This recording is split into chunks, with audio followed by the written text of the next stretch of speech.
por un país mejor. Claro por Colombia presenta Caracol Sostenible.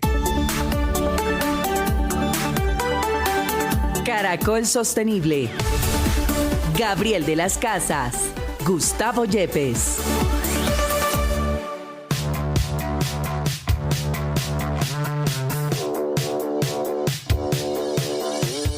Hola, buenos días, feliz mañana de sábado. Esto es Caracol Sostenible aquí en Caracol Radio. Aquí estamos para hablar de sostenibilidad, para acercarnos cada vez más con todos los colombianos a ese gran concepto de ser sostenible, desde las grandes compañías hasta el ser humano, hasta cada uno de nosotros en nuestras labores diarias.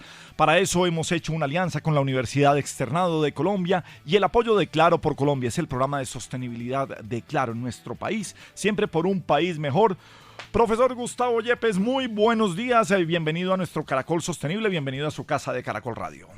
Buenos días, Gabriel, buenos días a los oyentes. Muy feliz porque cumplimos el programa número 27. Llevamos 6 meses trabajando en este ejercicio de promover la sostenibilidad. Bueno, hoy vamos a hablar de la COP. ¿Qué es una COP? ¿Qué es una conferencia de las partes? ¿Por qué las COP son siempre de cambio climático? ¿Se dedican a otras cosas? ¿En dónde nos vamos a centrar y por qué es tan importante hablar de una COP 28 esta semana? Bueno, Gabriel, después de definir el concepto de desarrollo sostenible por las Naciones Unidas, en el año 92 se crea la Convención Marco de las Naciones Unidas sobre el Cambio Climático y define lo que usted mencionó como el acuerdo de las partes como órgano supremo, que es las COP. Y lo que hacen es una reunión anual para ponerse de acuerdo de cómo resuelven ese problema del calentamiento global. Cada año entonces, como va a ser en estos días, la reunión de la COP número 28, estamos comprometidos con comenzar a reducir las emisiones de CO2 de todo el planeta. Bueno, calentamiento global nos lleva a eso. Pero pues, por supuesto, la parte ambiental es gran parte de la sostenibilidad. Pero ¿qué tanto lo vamos a enmarcar para nuestro programa de hoy? Gabriel, vamos a hablar sobre el cambio climático porque es un desafío muy importante para la humanidad. El último informe del IPCC, que es el panel intergubernamental de cambio climático, advierte que en los últimos 100 años hemos superado 1.1 grados en ese tiempo. Y tenemos una altísima probabilidad de que logremos superar los 1.5 grados para el 2030 o 2035, dicen ellos. Pero aquí hay una cifra que me parece que es alarmante porque la Organización Meteorológica Mundial cree que existe una probabilidad del 66% de que superemos esos 1.5 grados para el 2027, o sea, ya. A nosotros en la vida diaria, que la temperatura esté 1.2 o 3 grados más arriba o más abajo, no es nada. Para el mundo es una tragedia. Claro, un pequeño cambio en la temperatura podría definir la vida de una especie o podría determinar cuántas personas van a poder vivir en ciertas zonas costeras. La biosfera es mucho más delicada de lo que pensamos, de lo que vemos en la vida diaria. Sí, incluso hay estudios, han hecho intentos de tratar de hacer una biosfera sintética. Han tratado, se llamó la biosfera 2, este ejercicio fue durante los años 90 y ha comenzado a imitar la biosfera pero con resultados negativos. Hay muchos elementos muy sutiles y muy delicados que el ser humano todavía no conoce con detalle para poder lograr tener otra biosfera y eso es una de las limitantes más importantes que se puede tener, por ejemplo, para los viajes planeados a Marte. Bien, y si bien cuando estamos hablando de sostenibilidad, como ya lo decimos, también hay un componente social, hay un componente económico, sin esta biosfera, sin ponerle cuidado al calentamiento global, sin cuidar la naturaleza y el medio ambiente, pues no tenemos en dónde vivir. Hoy es nuestro tema aquí en Caracol Sostenible, bienvenidos. Caracol Sostenible en Caracol Radio.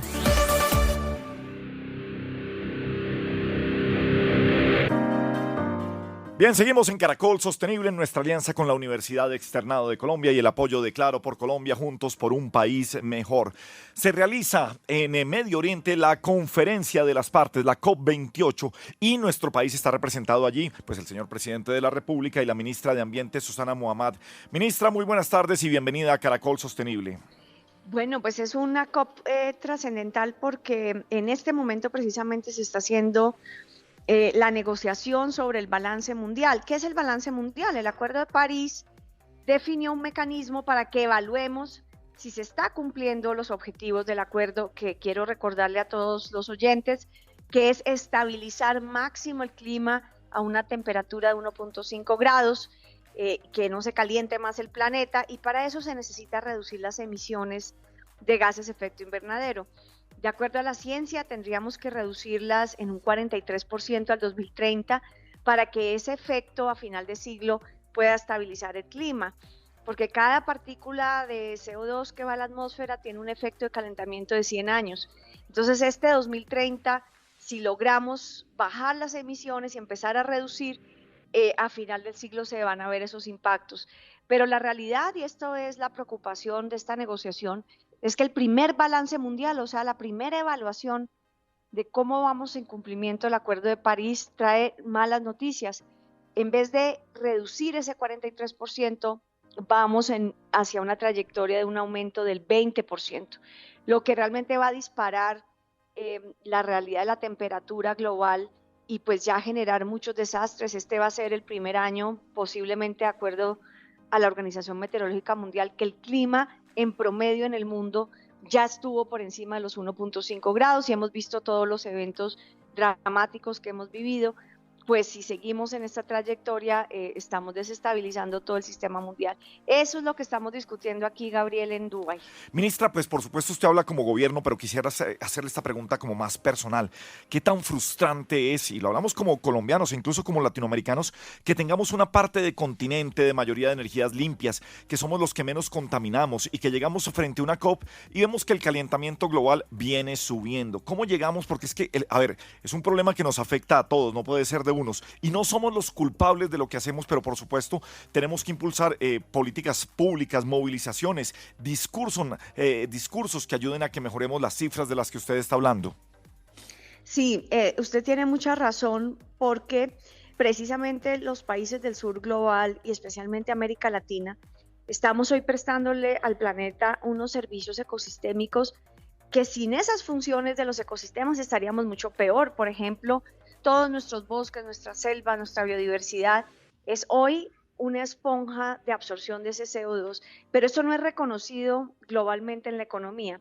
Y sin embargo, un país como Colombia, entre el concierto de las naciones, puede ser el país de los 30 países con más vulnerabilidad climática. Entonces, no producimos los efectos, esa quema de combustibles fósiles y la industrialización, y sin embargo sí vamos a tener los peores efectos. Esto es lo que llamamos la gran injusticia climática, y por eso aquí en Dubái y en el marco de la COP siempre se habla de los objetivos comunes, pero las responsabilidades diferenciadas. Hay unos países que tienen más responsabilidad en esta situación. También eso hace parte de la discusión álgida. ¿Por qué esos países no ponen más para asumir esa responsabilidad? El año pasado se logró aprobar un fondo de pérdidas y daños, precisamente porque aquí ya lo que estamos sufriendo es pérdidas. Por ejemplo, ciertas regiones de Colombia, si la temperatura aumenta mucho, no va a haber agua, eso va a ser una pérdida de ese territorio. ¿Quién nos va a pagar por eso? Y simultáneamente estamos hablando de la financiación. ¿Cómo se financia esto? ¿Quién es responsable de pagar? El presidente Petro está, y hemos lanzado en estos días con Francia, Francia, Alemania, Kenia y Colombia, un panel de expertos para hablar del problema de la deuda. Entonces, al mismo tiempo, somos países endeudados, países como Colombia dependientes de la exportación de petróleo y carbón, tenemos los peores impactos en la vulnerabilidad climática, y hacer la transición es bastante complejo económicamente, y el sistema financiero no está adaptado para responder a esta transición. Entonces también la transición no se puede convertir en un problema, una crisis económica, y los países del norte no están respondiendo. Es uno de los puntos más álgidos de esta COP, pero el debate más fuerte de esta financiación va a ser el año entrante, 2025, en la COP 2024, cuando se defina la meta global de financiación. Ministra, ¿qué tan unidos vamos con Latinoamérica, con estos países que, repito, no somos el problema, pero asumimos el problema como si fuera nuestro? ¿Qué tan grande es el mensaje que llevamos? Y repito, ¿y qué tan frustrados volvemos de la COP cuando uno ve el compromiso que no tienen grande de China, Rusia, Estados Unidos frente al calentamiento global? Bueno, frente a Latinoamérica, hemos sido un grupo que no ha negociado en bloque, y ahí hay una gran diferencia, por ejemplo, con un continente como África, que ya ha sido capaz, 55 países, de ponerse de acuerdo negociar en bloque, tienen mucha fuerza en la negociación, logran posicionarse para los fondos mundiales, logran posicionarse como el futuro de la transición energética.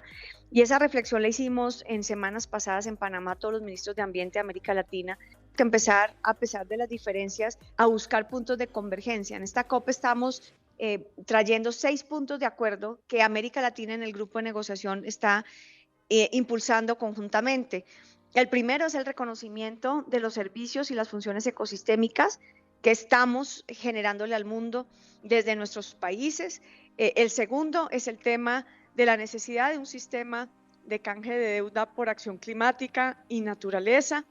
El tercero, un tema muy importante, que es la necesidad de que toda la población mundial, incluyendo Latinoamérica, esté cubierta por sistemas de alertas tempranas. ¿Qué son sistemas de alertas tempranas? Es tecnología que nos permite predecir impactos que puede tener el clima para precisamente prevenir pues las situaciones dramáticas que se pueden presentar. Hoy Latinoamérica es uno de los continentes que menos cubrimiento de alertas tempranas tiene.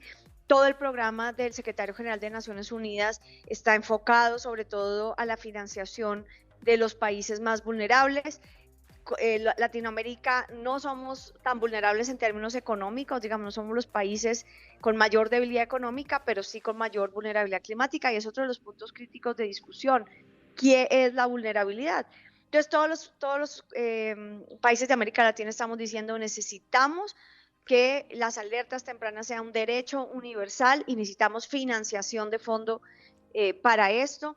Hemos también acordado que adaptación es nuestra agenda principal y que deben haber metas globales de adaptación porque precisamente nosotros somos los que sufrimos los efectos, y también estamos haciendo una voz fuerte alrededor del acceso a mujeres indígenas de financiación climática porque en sus comunidades están en la línea del frente del cambio climático. Creo que toca un punto fundamental también la ministra Susana Muhammad, que está hoy con nosotros aquí en Caracol Sostenible, cuando hablamos de sostenibilidad, que no solo hablamos de lo ambiental, sino de lo social y lo económico. Y finalmente, y sin entrar, pues, por supuesto, en debate político que no corresponde a nuestro programa, ¿cómo son sus conversaciones, por ejemplo, con un ministro de Minas y Energía frente a lo que le toca a usted, que es lo más importante, la financiación de esa transición energética, que curiosamente, y aunque nos duela, pues carbón, petróleo, gas, explotación, todavía hacen parte, no en Colombia, sino en el mundo, de cómo financiar esa transición energética que nos lleve a una mejor transición y a que vayamos con un mensaje de que después de tantas COPs el planeta se siga calentando. ¿Qué pasa al interior del país frente a esta financiación? No, tenemos una relación absolutamente fluida como gobierno con el ministro Camacho. Precisamente en días pasados lanzamos con el presidente aquí en la COP nuestro portafolio de inversiones de la transición, que implica una estrategia de todo el gobierno en la transición. Nosotros no creemos que esta transición deba constituirse en una crisis económica, sino por el contrario, que esta transición es una oportunidad económica de generar unos nuevos sectores que para Colombia son fundamentales. Para nosotros el problema de los combustibles fósiles y las emisiones es precisamente un problema económico y ambiental, pero sobre todo económico. En 15 años, si el mundo avanza en la descarbonización, ¿dónde quedarán nuestros mercados de exportación de carbón y nuestros mercados de exportación de petróleo? Nosotros tenemos que empezar la transición ya, y en eso significa varias cosas. Primero, que podamos impulsar otros sectores productivos que empiecen a reemplazar los ingresos que tenemos hoy por exportación de carbón y de petróleo. Por ejemplo, el entrado en turismo de naturaleza. O sea, que el turismo sea una fuerza que nos ayude a recuperar ambientalmente el país, y esto al mismo tiempo, por eso es una medida de adaptación de la mano de las comunidades, que genere ese equilibrio social, ambiental y económico en los territorios. Y por eso acá en Dubái se lanzó en la COP esta maravillosa campaña del País de la Belleza, precisamente para que tengamos una vitrina. En términos de transición energética, tenemos que impulsar además el sector energético de renovables como un sector potencial para exportación de energía. En Colombia puede haber suficiente energía limpia, no solo para nuestras propias necesidades, sino también para exportar, y eso también nos ayuda en ese reemplazo de las exportaciones de carbón y petróleo, y también la agroindustria, pero en lógica de descarbonización. Con la ministra de Agricultura también se está trabajando en ese propósito, y la misma restauración de nuestros bosques con la lógica de reconocimiento de bonos soberanos por biodiversidad, por carbono, pues puede ser un ingreso interesante. Entonces este portafolio lo ha lanzado el presidente aquí con los ministros, y es precisamente llamar al mundo a que esto puede ser una transición positiva, pero que necesitamos de muchos socios, muchos aliados, y que debe ser vista. El gobierno tiene que estar muy cuidadoso, todos tenemos que estar muy cuidadosos, que la transición sea una oportunidad y no precisamente un problema económico. Pues finalmente, ministra, y no solamente los países o las políticas públicas nos llevan a esto, el gran responsable de todo tiene que ser el ser humano, el ciudadano común, nosotros, en la forma común y corriente de ser la vida en el día a día. Su mensaje final para esa persona que hace parte del cambio climático, que no depende solamente de esas, repito, políticas públicas, depende del consumo, depende de lo que hacemos en el día a día. ¿Cómo lo ve usted y cuál es ese mensaje desde Dubái para los colombianos? Yo sí quisiera relativizar un poco eso. Yo creo que el ciudadano del común lo que busca es vivir bien, satisfacer sus necesidades. Claro, si tiene opciones de consumo que sean mucho menos impactantes, eso es una fortaleza, sí tiene un impacto.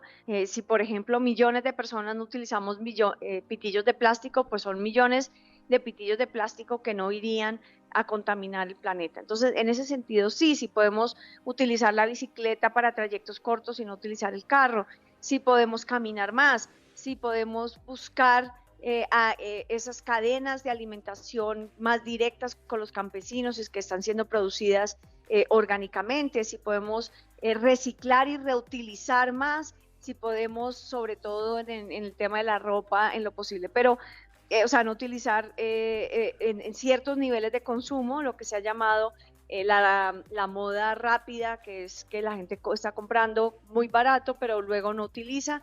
Yo iría un paso más allá, porque lo que sí creo que la responsabilidad está en el sistema económico principalmente. Es un sistema económico que requiere de un alto consumo precisamente para producir bienestar y genera una alta demanda de recursos naturales y necesita el petróleo y el carbón para sostener este proceso de industrialización. Entonces, los sistemas más amplios en los que está inserto el ciudadano son los que tienen que cambiar. ¿Qué puede hacer entonces el ciudadano frente a eso? Ahí es donde yo invito, eso sí me parece que puede ser una acción, además de las otras, muy poderosa, a informarse, a exigir el cambio de estos sistemas como ciudadanos que votan, como ciudadanos políticos, como ciudadanos que tienen una voz, a poner su voz en la necesidad de que estos sistemas económicos se transformen.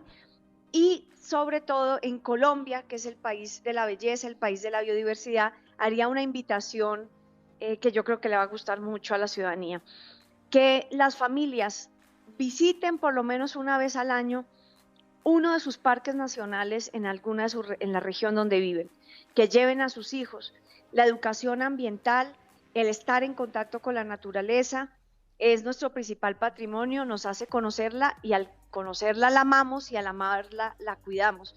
Y yo creo que nuestra responsabilidad ante el mundo es sostener esta biodiversidad, esta naturaleza, y creo que es una de las acciones más importantes que podemos hacer. Pues nos comprometemos aquí en Caracol Sostenible de impulsar este tipo de políticas de gobierno para que enfrentemos de mejor manera el calentamiento global. Mil gracias a la ministra Susana Muhammad, que nos acompañó esta mañana aquí en Caracol Radio. Bueno, ustedes, claro que sí, muchas gracias por la invitación y aquí estaremos siempre para trabajar con ustedes y llevar toda esta información a la ciudadanía.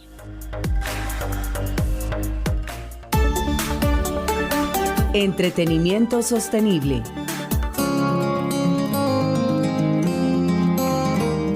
Bien, seguimos en Caracol Sostenible, la alianza con la Universidad Externado de Colombia, el apoyo de Claro por Colombia, juntos por un país mejor. El entretenimiento y la sostenibilidad. El Movistar Arena inauguró el primer centro interactivo de economía circular, una gran alianza con Coca-Cola en Colombia para incentivar, por supuesto, el cuidado del medio ambiente, más en una industria del entretenimiento que mueve tanto ese mercado de bebidas. Pues Luis Guillermo Quintero es su gerente general. Luis Guillermo, bienvenido a Caracol Sostenible, un placer tenerte aquí con nosotros. Hola Gabriel, ¿cómo estás, hombre? Muy buenos días y bueno, muy contento de estar con ustedes y compartir parte de lo que estamos haciendo. Bueno, esto de la industria de las bebidas dentro de la industria del entretenimiento, pues es fundamental. El estar hidratado cuando uno va a brincar, a cantar, a gritar, a llorar con la emoción de un espectáculo, de un concierto. ¿De qué tamaño es esa industria de bebidas? No sé si mensualmente, anualmente. ¿Qué nos puedes contar de eso dentro de ese Movistar Arena si nos centramos allí? No, pues para el Movistar Arena, esta es una de las, digamos, de las categorías que más se mueve internamente dentro de un concierto. Y Coca-Cola particularmente ha sido aliado nuestro desde el principio, desde el principio que abrimos la arena hace 5 años.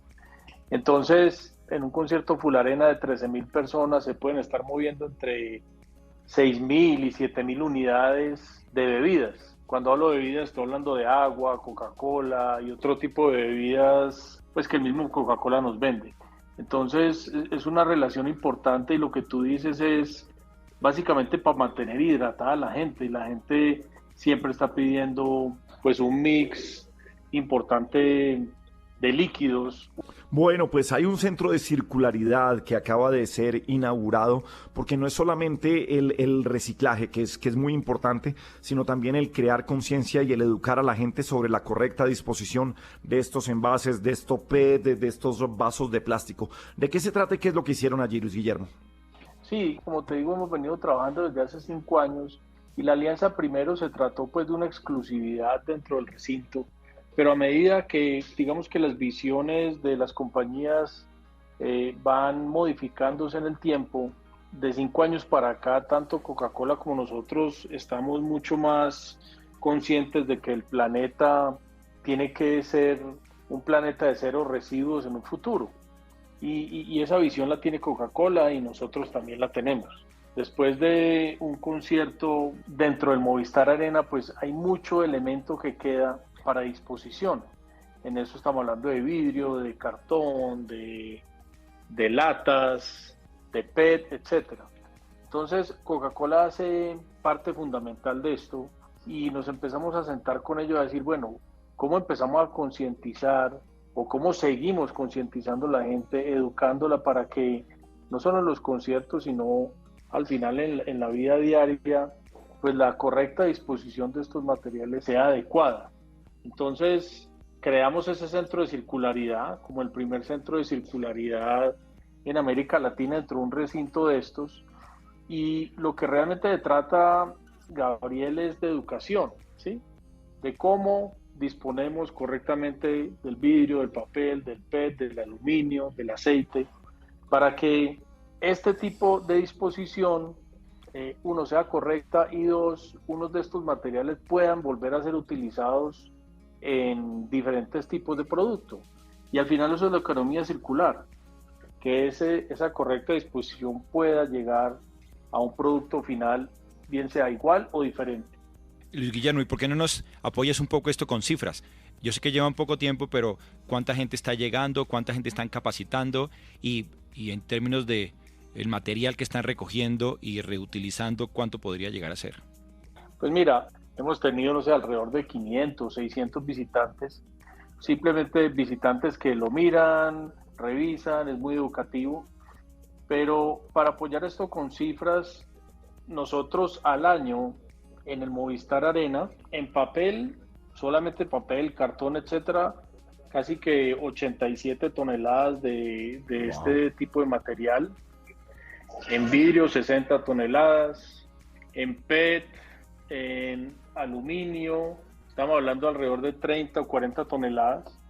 Entonces, son cifras muy importantes que si al final vuelven otra vez a recircular, llamémoslo de alguna forma, pues es mucho lo que le ayudamos al planeta a tener mucho menos contaminación. Hay una estación, hay gafas de realidad virtual, hay bicicletas. ¿Qué pasa en ese centro de circularidad? O sea, ¿cómo es la experiencia de alguien que se mete allá y vive un poco lo que tenemos que conocer de esa sostenibilidad? Claro, para llamar la atención a la gente, Sí. que vayan a conocer más acerca del Movistar Arena. Sí, hay temas de realidad virtual, ahí la gente puede ver cómo es el proceso del tema de circularidad.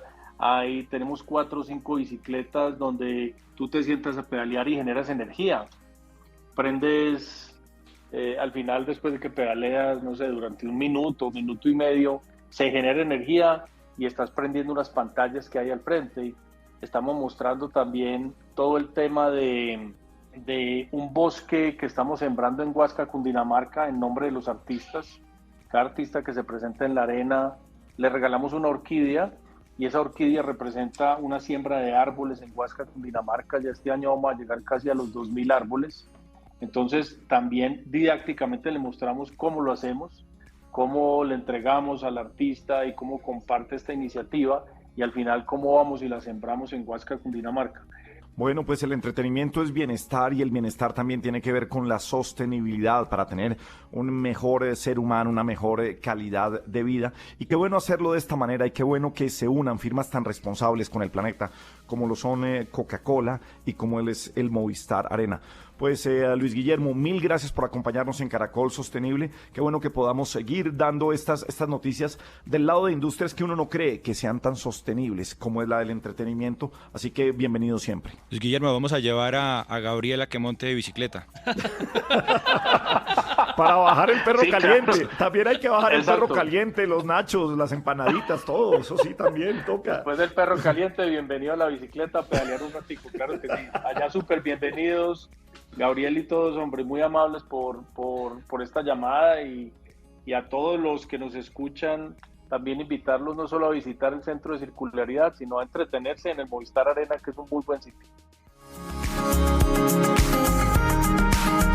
Claro por Colombia, tecnología que transforma vidas. Presenta en Caracol Sostenible, Tecnología Sostenible. Bien, Caracol Sostenible cuenta con el apoyo de Claro y su programa de sostenibilidad Claro por Colombia. ¿Qué van a celebrar en esta Navidad desde Claro por Colombia, don Juan Manuel Durán? Pues desde Claro, Gabriel, están celebrando la estrategia de sostenibilidad de la compañía. Este año se han organizado para que con los aportes de los colaboradores puedan llevar regalos a los participantes de la Copa Claro por Colombia 2023 en los departamentos de Norte de Santander, Bolívar, La Guajira, Chocó, Cauca, Atlántico, Tolima, Antioquia, Risaralda y Meta. Además, tienen una red de voluntarios dentro de los colaboradores de Claro, voluntarios y voluntarias que realizan entregas presenciales de los regalos en Cúcuta, Cartagena y La Guajira. Además, en Bogotá se va a hacer junto a la Fundación Solidaridad por Colombia, entregando regalos a beneficiarios e instituciones educativas. Y en esos equipos se realizarán actividades para reforzar el trabajo en equipo, herramientas de comunicación y el desarrollo de habilidades blandas. Bien por Claro por Colombia en esta Navidad. Ya regresamos con Caracol Sostenible. Claro, por un país mejor. Continuamos con Caracol Sostenible. Claro, por un país mejor.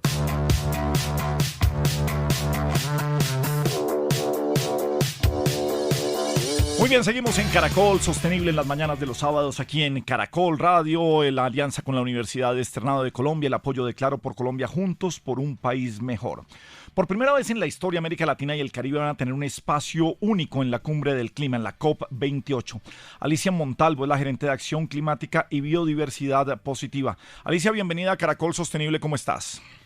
Muchas gracias, buenos días, todo muy bien. Bueno, pues camino a Dubái, a esta COP, ¿con qué expectativa, con qué preocupación asiste una mujer como usted a una cumbre de cambio climático?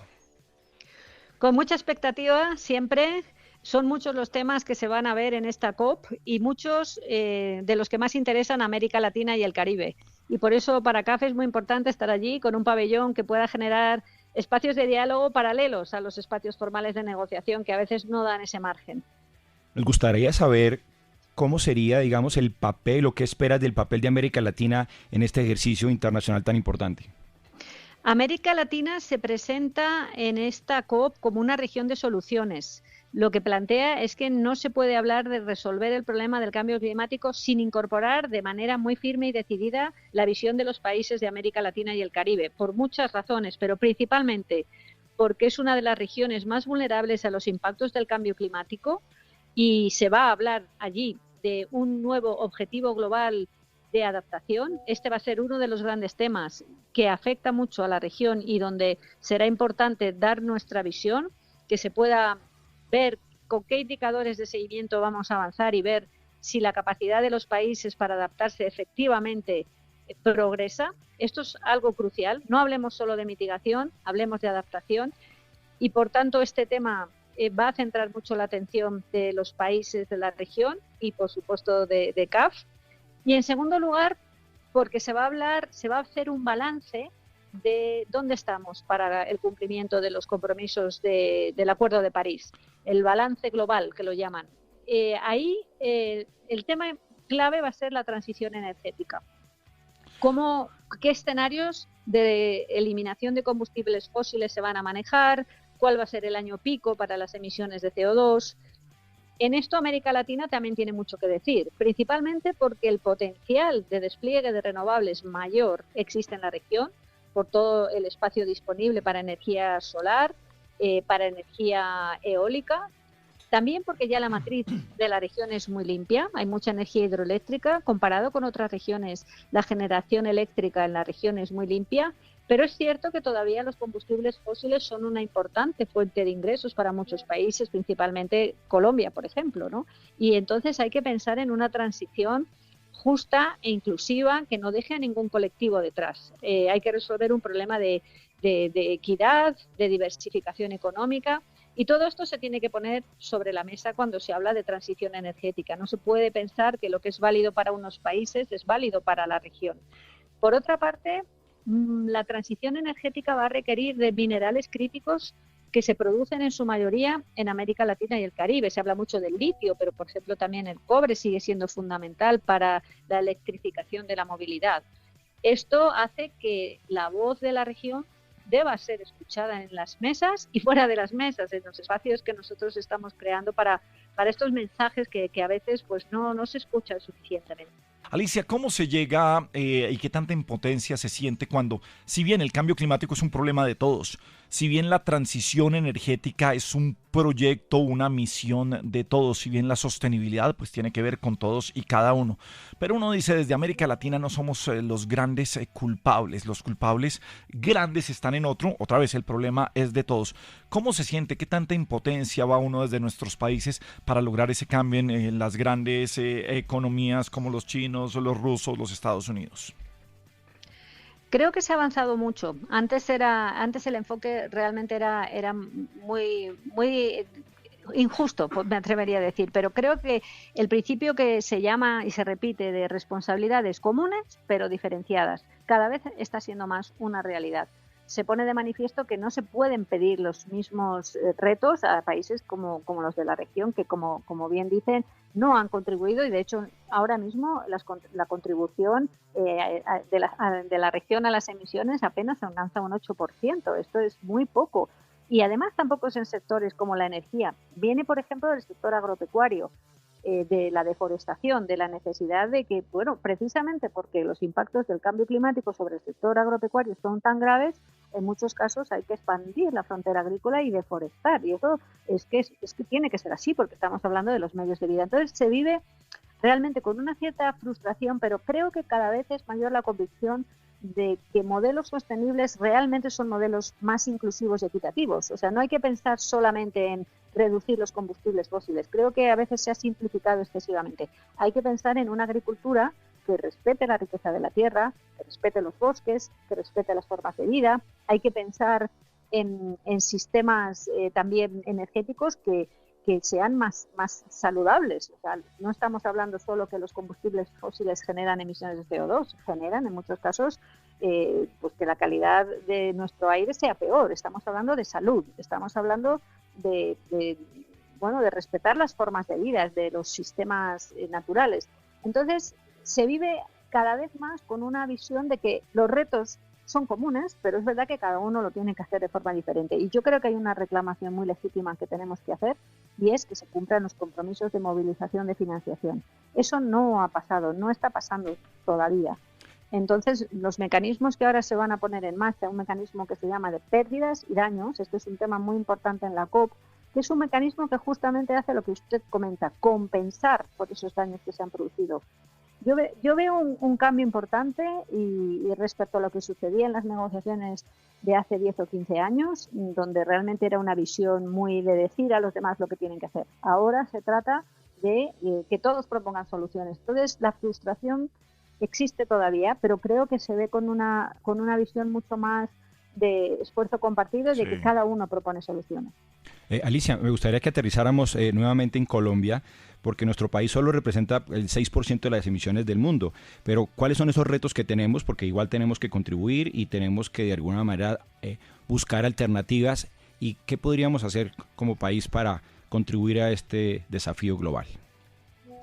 Creo que la clave en este país es la diversificación económica. El principal reto tiene que ver con que los combustibles fósiles son una fuente de ingresos muy importante. Es un país que tiene una vocación de energía limpia, porque hay mucha energía hidroeléctrica, cada vez más energía solar, fotovoltaica y eólica, pero es que los combustibles fósiles son una fuente muy importante de recursos y con esos recursos se financian muchas cosas. Estamos hablando de vulnerabilidad, de equidad, de educación. Entonces, lo que hay que trabajar es buscar nuevos espacios para crear nuevos sectores económicos. Se habla del turismo de naturaleza, pero creo que hay que hacerlo como a gran escala, efectivamente.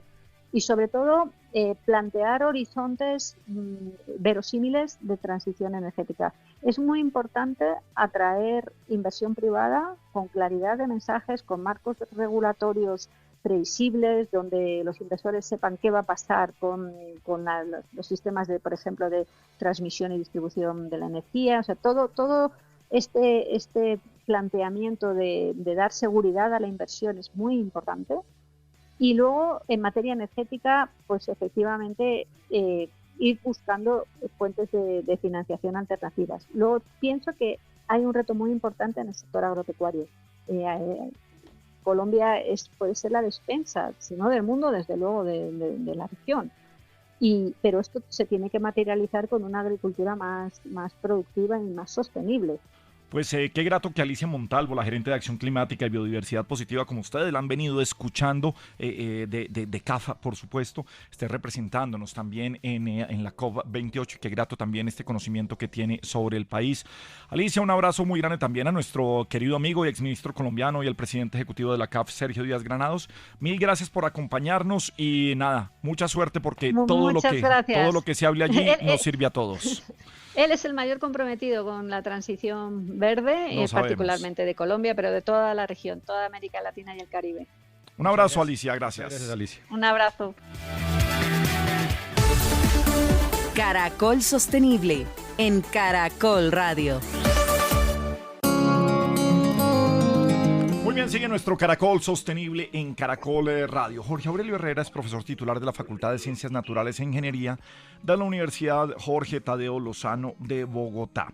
Estamos en la COP28 y estamos hablando también de transición energética. También hablamos de que nuestro Plan Nacional de Desarrollo, Colombia Potencia Mundial de la Vida del actual gobierno, pues propone una transición energética para Colombia como plan de acción contra el cambio climático que precisamente se discute en esta COP28. Profesor, bienvenido, ¿cómo está usted? No, muy bien, muchas gracias por la invitación y aquí dispuesto a comentarles lo que les parezca oportuno. Bueno, ¿qué tanto la transición energética nos ayuda a enfrentar el cambio climático? ¿Qué tanto, si lo podemos poner en porcentaje o en valor o en importancia para definirlo? No, es total. Yo creo que la transición energética es necesaria. El no depender, que la economía dependa como la nuestra, que depende de combustibles fósiles, es, digamos, lo vital para evitar o prevenir el cambio climático. ¿Cuál es el punto o cuál es en cuánto tiempo vamos a hacer esa transición? O sea, ¿qué tan fácil es hacer una transición energética en un país como el nuestro? Profesor, me gustaría saber, digamos que lo que hemos estado hablando un poco es que no solamente tenemos que estar preparados para la transición energética, sino para la adaptación al cambio climático, que ya pues parece que ya es un hecho y que según los estudios pues está, bueno, no necesitamos los estudios para ver que ya está, claro, frente a nosotros. ¿Cómo estaría Colombia según sus estudios para prepararse, para adaptarse a esos cambios que tenemos de nuestro clima? yo lo veo como en dos puntos. O sea, por una parte estamos en una posición geográfica favorable en cuanto que estamos muy cerca del Ecuador y tenemos unas condiciones muy especiales para desarrollar tecnologías fotovoltaicas, ¿sí? El otro problema es, digámoslo, si vamos a desarrollar tecnologías basadas en estas tecnologías eólicas. Entonces, digámoslo, nosotros podremos hacer una transición para evitar, digámoslo, ese cambio climático, pero pues, digámoslo, como decían en estos días, nosotros en realidad no es que aportemos mucho de emisiones de CO2 a la atmósfera, nosotros no somos un país industrializado. Entonces yo creo que nosotros tenemos una, digámoslo, una gran ventaja, digámoslo, a veces menos es más. Tenemos la ventaja de que como no somos industrializados, no tenemos una gran industria que realice muchas emisiones, nosotros lo que tenemos que cambiar es nuestros modos, primero de consumo eléctrico, o sea, la energía que consumimos en la casa, que generalmente todo viene o en su gran mayoría viene de hidroeléctricas, y que lamentablemente, y ese es un punto, un lunar que tenemos, es el transporte. Todo nuestro transporte se basa en combustibles fósiles. Nosotros no tenemos transporte multimodal. Cuando digo transporte multimodal, no tenemos trenes, no tenemos tranvías, bueno, a excepción de Medellín, no tenemos tranvías, no tenemos metros, pues se está construyendo, entonces toda nuestra movilidad es en combustibles fósiles. Yo digo que ese es el gran reto que nosotros tenemos. Pero me gusta cómo Jorge Aurelio Herrera, nuestro profesor que nos acompaña esta mañana, lo toma, porque arrancamos desde el consumo, desde el papel que tiene cada colombiano dentro de su consumo de energía y consumo en exceso por el que vamos, que ya lo estamos sufriendo con los precios de energía en algunas regiones del país, y después sí nos vamos a algo grande que tiene que hacer el país. No lo quiero meter en política, pero y podremos salirnos incluso de Colombia, pero para lograr hacer transición energética necesitamos recursos, y en un país como el nuestro, aquí si tenemos que volver al país, pues dependemos mucho de los recursos del petróleo. Esa dualidad, ¿cómo la vive usted, profe? No, yo creo que el tema es el tiempo. O sea, el punto es cuando uno quiere hacer una transición de ya para allá. Sí, o sea, yo creo que una transición energética es algo que puede demorar, o es algo que tenemos que planearlo a 20, 30 años. ¿Sí? Es decir, nosotros no podemos sacrificar el uso del petróleo o las rentas que trae el petróleo, que todos sabemos que son bastante significativas para nuestra economía. Es más, dependemos en gran medida del petróleo, para dar un salto. Y cuando digo un salto al vacío es porque no tenemos una tecnología desarrollada. Es decir, nosotros en Colombia no hay ninguna tecnología renovable que tengamos desarrollada. Entonces, no, yo creo que es algo que yo lo veo, y mi visión es el petróleo es como esa punta de lanza que nos permite hacer esa transición energética, hacer esa inversión. Por ejemplo, algo que no lo hemos comentado es la formación de capital humano. Tenemos que formar capital humano que sea capaz de llevar a cabo esa transición energética. ¿Cómo la formamos? Es decir, la va a formar el sector privado de manera individual, o va a haber en realidad una política de Estado que se encargue de formar a toda una población que sea capaz de llevar a cabo esa transición. Finalmente, ¿cuál es el diagnóstico de dónde está Colombia en este momento de transición energética? ¿Estamos mejorando, empeorando? ¿En dónde estamos cuando nos comparamos con el resto del mundo? Bueno, yo creo que se ha cambiado digamos, la forma de ver este tema de energía, no solamente con este gobierno que lo viene hablando, ya desde el gobierno pasado se han venido, no, y varios gobiernos, o sea, digamos, se ha venido realizando esa como que tenemos claro hacia dónde queremos ir. O sea, y discúlpame que reitere, tenemos claro hacia dónde queremos ir. Lo que yo a veces me parece es que no tenemos claro cómo llegar hasta ese punto. Es decir, tenemos claro que queremos una transición energética, que tenemos que dejar de necesitar los combustibles fósiles, pero no tenemos claro cómo vamos a hacer eso. Es decir, qué tenemos que hacer para llegar a ese punto. Entonces, es mi punto de vista, es posible que esté equivocado. Bueno, pues al profesor Jorge Aurelio Herrera de la Facultad de Ciencias Naturales e Ingeniería de la Jorge Tadeo Lozano, mil gracias por acompañarnos esta mañana, gracias por hablar de transición energética en este momento de una COP28, y bienvenido siempre a Caracol Sostenible. A ustedes, muchas gracias por la invitación. Caracol Sostenible. De lo absurdo a la reflexión. Bueno, profe, ¿en dónde arrancamos en lo absurdo en esta sección que me encanta y con la que vamos cerrando nuestro Caracol Sostenible? Bueno, Gabriel, usted ya lo había planteado hace un momento frente a el absurdo que tiene que ver con la desigualdad frente al calentamiento global. Porque básicamente tenemos un reto muy importante, pero frente a ese reto no todos tenemos la misma responsabilidad. aunque pareciera que se nos dividiera de alguna manera, de manera equitativa, las responsabilidades mientras los efectos son diferentes. Claro, es que cuando el problema nos afecta a todos, pues tenemos que meternos. Claro, pero a veces pareciera que fuera como una especie de invitación desigual. Sí, de acuerdo. Entonces tenemos que revisar un poco, porque los países pobres al final son los que menos contribuyen al calentamiento global, pero son los que más sufren los efectos. Por ejemplo, si ustedes ven, según el programa de las Naciones Unidas para el Medio Ambiente, los países de ingresos bajos y medios representan el 60% de la población mundial, pero solo generan el 15% de las emisiones de gases de efecto invernadero. Y por el contrario, esos países que generan altos ingresos representan solo el 15% de la población mundial, pero más del 50% de las emisiones. Entonces ahí es donde tenemos que mirar ese equilibrio. Por ejemplo, en 2021 se emitieron aproximadamente 37 mil millones de toneladas métricas de dióxido de carbono, generalmente procedentes de la industria de combustibles fósiles, que son la que más tiene que ver, aunque algunas otras industrias como la agricultura también lo generan. Pero de alguna manera este calentamiento global son los países pobres los que se ven más vulnerables porque se enfrentan a las sequías, a las inundaciones, a las olas de calor.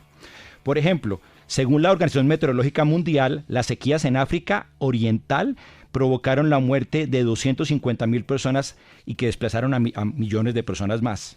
Las inundaciones en Bangladesh provocaron la muerte de 1.500 personas y afectaron a más de 30 millones de personas. Entonces aquí hay un tema de una paradoja, que hay un efecto negativo desigual entre los países más pobres, pero que lo están produciendo son los más ricos y tienen las condiciones para hacer cambios, transiciones y comenzar a proteger a su población. Así que yo creo que vamos a tener que abordar esta paradoja buscando algunas alternativas. ¿Usted cree en estas COP que tenemos, en este caso esta COP28, usted cree que de ahí sí salimos con algo o seguimos dando vueltas en círculo?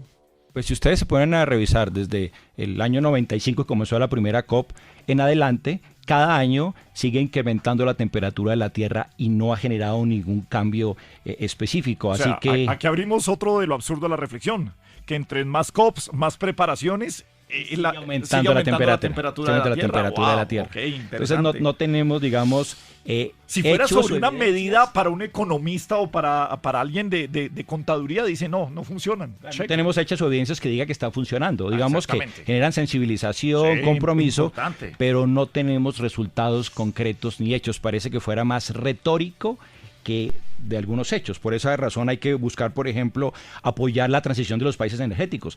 Creo que es muy importante que los países ricos comiencen a pensar que también tienen que poner más dinero para generar este tipo de ayudas a los países para adaptarse al cambio climático. O sea, los recursos que se necesitan para lo que hablaba el profesor hace un momento, para que la ciudad de Barranquilla por fin pueda manejar sus ríos, sus riachuelos, sus arroyos, pues se requiere mucho dinero. La cooperación internacional es muy importante. Usted debería impulsar que para la COP29 usen ese eslogan suyo.